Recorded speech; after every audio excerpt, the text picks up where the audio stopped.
नमस्कार, स्वागत है साहित्यिक झरोका चैनल पर। आज हम करेंगे उपेंद्र नाथ अश्क का साहित्यिक परिचय। उपेंद्र नाथ अश्क हिंदी साहित्य में एक जाना पहचाना नाम है, तो आज हम इनके बारे में विस्तार से जानेंगे। आइए सबसे पहले इनके जीवन के बारे में देखते हैं। इनके जन्म की अगर बात करें तो इनका जन्म 14 दिसंबर को हुआ और कब 1910 ईस्वी में। कहाँ पर हुआ? पंजाब के जालंधर क्षेत्र में इनका जन्म हुआ। इनके पिता मध्यवर्गीय ब्राह्मण परिवार से जुड़े हुए थे, जो कि पंडित माधोराम जी हैं। ये एक स्टेशन मास्टर के पद पर कार्यरत थे। इनकी शिक्षा की अगर बात करें तो शिक्षा इन्होंने जालंधर से ही प्राप्त की। वहाँ से इन्होंने मैट्रिक भी किया और वहीं पर इन्होंने बीए की परीक्षा भी उत्तीर्ण की। इसके पश्चात ये उसी स्कूल में अध्यापन कार्य के क्षेत्र में लग गए थे। इन्होंने जो प्रमुख संपादन कार्य किया उसमें साप्ताहिक पत्रिकाएं महत्वपूर्ण थी, जिसमें सबसे पहली जो पत्रिका है वो भूचाल और दूसरी गुरु घंटाल है। इन्होंने इन पत्रिकाओं का संपादन भी किया। इसके साथ साथ गुरु घंटाल नामक पत्रिका में इन्होंने कहानी लेखन का कार्य भी किया। 1936 ईस्वी में इन्होंने कानून की परीक्षा भी पास की।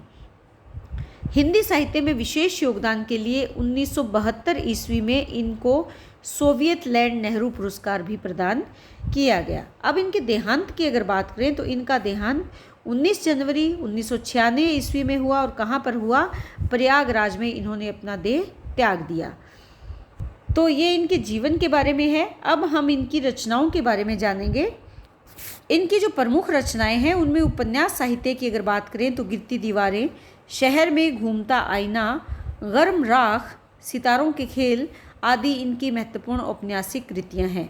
उसके बाद कहानी संग्रह को अगर देखें तो 70 श्रेष्ठ कहानियां, जुदाई की शाम के गीत, ये इनका पहला कहानी संग्रह है। जुदाई की शाम के गीत, काले साहब, पिंजरा, आड़, ये इनके कहानी संग्रह हैं।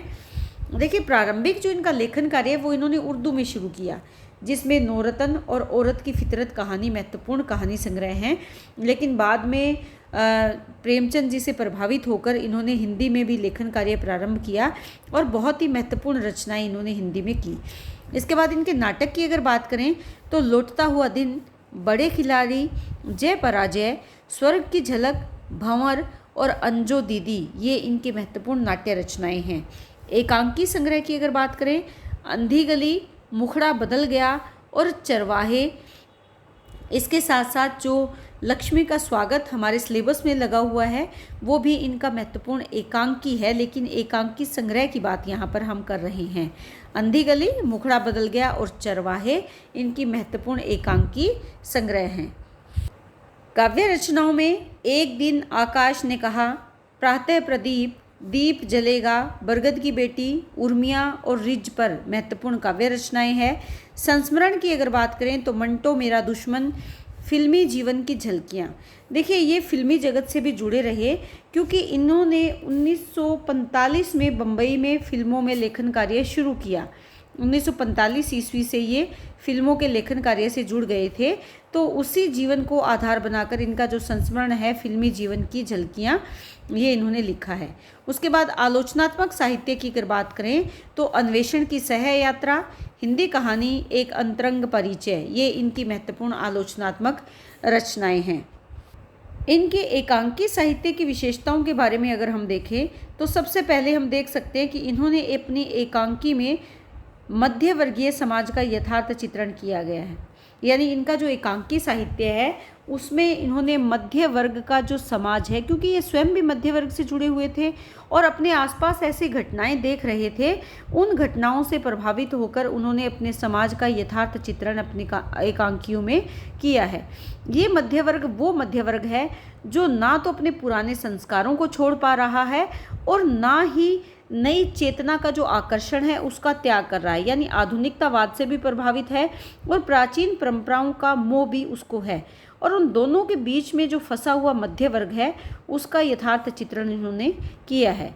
उसके बाद दूसरा हम यहाँ पर पॉइंट बना सकते हैं, युवा वर्ग की मानसिकता का चित्रण। देखिए, वर्तमान समय में अगर हम देखें तो युवा वर्ग किस प्रकार अनेक समस्याओं का अपने जीवन में सामना कर रहा है, प्राचीन परंपराओं को तोड़ने का प्रयास कर रहा है, नए आधुनिकता के साथ जो अपनी भावनाएं हैं उनको जोड़ने का प्रयास कर रहा है। इसके साथ साथ जो पढ़ा लिखा युवा वर्ग है वो अपने जीवन में क्या बदलाव चाहता है वो भी इनकी एकांकियों के माध्यम से हम देख सकते हैं। और आज का युवा किस प्रकार संत्रास, दुख, पीड़ा, अकेलेपन का शिकार होता चला जा रहा है, अपने परिवार से कटता चला जा रहा है, वो भी इनके एकांकी साहित्य में विशेष रूप से चित्रित किया गया है। तीसरा हम यहाँ पर जो पॉइंट बना सकते हैं वो है समाज में नारी की वास्तविक स्थिति का चित्रण। देखिए, नारी की अगर बात करें तो मध्यवर्गीय समाज की नारी या समाज में जो नारी है उसको कितना महत्व दिया जाता है, इस प्रकार सामाजिक रूढ़ियों से ग्रस्त होकर यंत्रणाओं या दुख को सहन करते हुए घुटकर वो अपना जीवन व्यतीत करती है, इस प्रकार पारिवारिक परिस्थितियों से जकड़ी हुई है, उसका चित्रण भी इन्होंने विशेष तौर पर अपने एकांकी साहित्य में किया है। इसके लिए जो इनकी एकांकी है लक्ष्मी का स्वागत, ये आप विशेष रूप से अगर पढ़ेंगे तो आपको ये अंदाज़ा होगा कि किस प्रकार एक नायिका की मृत्यु के पश्चात उसको इस प्रकार भुलाने का प्रयास कर दिया जाता है जैसे वो एक नारी ना होकर एक तुच्छ वस्तु है। यानी समाज में नारी की वास्तविक स्थिति पुरुष के सामने कुछ भी नहीं है। पुरुष प्रधान का चित्रण, पुरुष प्रधान समाज का अगर देखें तो उसका चित्रण किया है और उसके सामने नारी को तुच्छ वस्तु के रूप में चित्रित किया है। उसके बाद हम चौथा पॉइंट यहाँ पर बना सकते हैं, व्यंग्य के माध्यम से सामाजिक रूढ़ियों पर करारा प्रहार। देखिए, इन्होंने अपनी एकांकियों में जो हमारी सामाजिक रूढ़िवादिता है वो हमें समय के साथ किस प्रकार बदलनी चाहिए उसका चित्रण अपने एकांकियों के माध्यम से किया है और किस प्रकार से व्यंग्यात्मक तरीके से हम जो एकांकी करेंगे उसमें भी इसी प्रकार के व्यंग्य के माध्यम से सामाजिक रूढ़ियों, परंपराओं या वो रूढ़ियाँ जो हमें नएपन से जुड़ने में आड़े आती हैं या जो हमारे विकास के सामने मुसीबत खड़ी करती है, ऐसी रूढ़ियों को दूर करने के लिए इन्होंने प्रयास किया है। किसके माध्यम से? अपनी एकांकियों के माध्यम से। तो यहाँ पर इन पॉइंटों के माध्यम से हम ये समझ सकते हैं कि इनके एकांकी साहित्य में मुख्य तौर पर अगर देखें तो किन विषयों को लिया गया है, किन विषयों को आधार बनाकर इन्होंने अपनी एकांकियों की रचना की है। तो इसी के साथ उम्मीद करती हूँ कि जो आज हमने प्रश्न किया है उपेंद्र नाथ अश्क का जीवन और साहित्यिक परिचय, ये आपको बहुत अच्छे से समझ में आया होगा। बहुत बहुत धन्यवाद। इसी तरह चैनल से जुड़े रहें, लाइक शेयर सब्सक्राइब ज़रूर करें।